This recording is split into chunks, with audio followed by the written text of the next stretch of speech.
പിണറായിയിലെ സ്ഫോടനം വിപിൻ രാജിന്റെ കയ്യിൽ നിന്ന് സ്ഫോടക വസ്തു പൊട്ടുന്ന ദൃശ്യങ്ങളാണ് ഇപ്പോൾ പുറത്തു വന്നത്. ഈ സ്ഫോടനം നടന്നത് റീൽസ് ചിത്രീകരണത്തിനാണ് ഇടെയാണ് എന്നാണ് മനസ്സിലാക്കുന്നത്. പൊട്ടിയത് പടക്കം എന്നായിരുന്നു പോലീസും CPM-ഉം പ്രചരിപ്പിച്ചത്.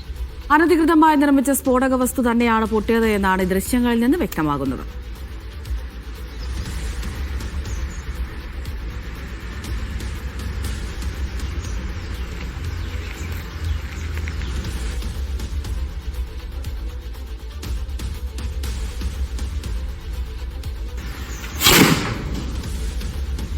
മുഹമ്മദ് അസ്ലം വിവരങ്ങൾ നൽകാനായി ചേരുന്നുണ്ട്. അസ്ലം, ആ ദൃശ്യങ്ങളിൽ നിന്ന് നമുക്കിപ്പോൾ എന്താണ് മനസ്സിലാക്കാൻ കഴിയുന്നത്? ഇത് പൊട്ടിയത് പടക്കമാണ് എന്നൊക്കെ ആയിരുന്നല്ലോ പോലീസിന്റെയും CPM-ന്റെയും ഒക്കെ വാദം.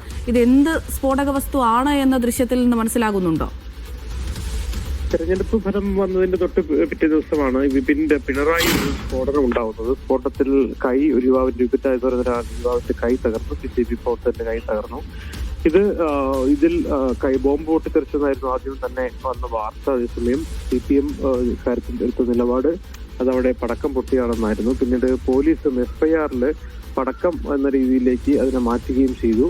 അതേസമയം ഇന്നലെ ഇതിന്റെ വിപിൻ രാജിന്റെ ആദ്യ ചിത്രം പുറത്തു വന്നിരുന്നു. ഇതിന്റെ ഈ സ്ഫോടനത്തിന് മുമ്പുള്ള.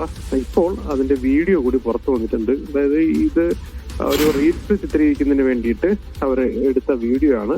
അതേസമയം അതിനുവേണ്ടി ചിത്രീകരിക്കുമ്പോൾ തന്നെയാണ് ഈ സ്ഫോടനം നടക്കുന്നതും അയാളുടെ കൈ തകരുകയും ചെയ്യുന്നത്. അതിൽ നമുക്കൊരു സാമാന്യം നല്ല സ്ഫോടനം, ഒരു സാധാരണ പടക്കം എന്നുള്ളതല്ല, അതിനപ്പുറത്തേക്കുള്ള സ്ഫോടക വസ്തു ആണ് എന്നാണ് നമുക്ക് ഈ ദൃശ്യങ്ങളിൽ നിന്ന് മനസ്സിലാക്കാൻ കഴിയുന്നത്. പടക്കം പോലെ അല്ല, അല്ലെങ്കിൽ പടക്കത്തിന്റെ ഒരു ഇതായിട്ട് പടക്കം പൊട്ടിക്കുന്ന ഒരു രീതിയിലും അല്ല അത് ചെയ്യുന്നത്. അതിന്റെ ഒരു ആ സ്ഥലം ഉൾപ്പെടെയുള്ള കാര്യങ്ങൾ നമ്മൾ നോക്കുമ്പോൾ ഒരു ഒഴിഞ്ഞ സ്ഥലത്ത് ആണ് ഈ സാധനം ചെയ്തിരിക്കുന്നത്. മാത്രമല്ല സാമാന്യം നല്ല സ്ഫോടനത്തിന്റെ ശബ്ദമൊക്കെ അതിന്റെ ദൃശ്യങ്ങളിലൂടെ നമുക്ക് ആ വീഡിയോയിൽ നമുക്ക് മനസ്സിലാക്കാനും കഴിയുന്നുണ്ട്.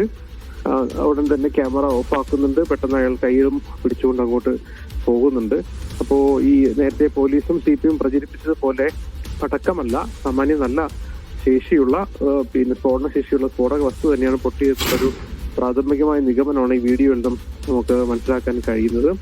എന്തായാലും ഇനി പോലീസ് എന്ത് നിലപാട് ഇക്കാര്യത്തിൽ സ്വീകരിക്കുന്നു, അതോടൊപ്പം തന്നെ CPM-ന്റെ വിശദീകരണം ഇനി എങ്ങനെയാകും എന്നതും നമ്മൾ അറിയേണ്ടതുണ്ട്. എന്തായാലും റീൽസ് ചിത്രീകരിച്ചു എന്നുള്ളത് നമ്മൾ ശ്രദ്ധിക്കേണ്ട കാര്യമാണ്. ഇത്തരം കാര്യങ്ങൾക്കിടയിൽ അതും ഒരു കാര്യം, പ്രത്യേകിച്ച് അർജുൻ ആയങ്കി ഉൾപ്പെടെയുള്ള, അല്ലെങ്കിൽ ആ തില്ലങ്കേരി ഉൾപ്പെടെയുള്ള സ്ഥലത്ത് തില്ലങ്കേരി ഉൾപ്പെടെയുള്ള ഈ സാമൂഹ്യ മാധ്യമങ്ങളിൽ ഇത്തരത്തിൽ പ്രവർത്തനങ്ങൾ ചെയ്യുന്നവർക്ക് വേറെ തരത്തിലുള്ളൊരു ഇമേജും ആ അർത്ഥത്തിലുള്ള റീൽസ് ചിത്രീകരണമൊക്കെ നടക്കാറുണ്ട്. ഒരുപക്ഷെ സമാനമായ രീതിയിൽ ഒരുപക്ഷെ ഇയാൾക്ക് വേണ്ടി ചിത്രീകരിച്ചാകാം ആ വീഡിയോ എന്നാണ് മനസ്സിലാക്കാൻ കഴിയുന്നത്. അതേസമയം ആ സംഭവത്തിന്റെ വസ്തുത ഒരുപക്ഷെ പുറത്തു വരാൻ കാരണമാകും ഈ വീഡിയോ എന്നതുകൂടി നമുക്ക് പറയേണ്ടതാണ്. എന്തായാലും വീഡിയോ പുറത്തു വന്നിരിക്കുന്നു. ഇനി പോലീസിന്റെയും CPM-ന്റെയും വിശദീകരണമാണ് ഇനി പറയേണ്ടത്. എന്തായാലും കോൺഗ്രസ് നേതാക്കൾ നേരത്തെ വലിയ സ്ഫോടനമാണ് പിണറായി നടന്ന ബോംബ് നിർമ്മിച്ചുകൊണ്ടിരിക്കുന്നിടയിൽ നിർമ്മിച്ച ബോംബ് പൊട്ടിത്തെറിച്ചതാണെന്നുള്ള കാര്യം അവർ ആരോപിച്ചിരുന്നു. ഒരുപക്ഷെ അവർ ആരോപണം ശക്തിപ്പെടുത്തും. ഇനി CPM-ന്റെയും പോലീസിന്റെയും വിശദീകരണം കൂടിയാണ് വരാനുള്ളത്.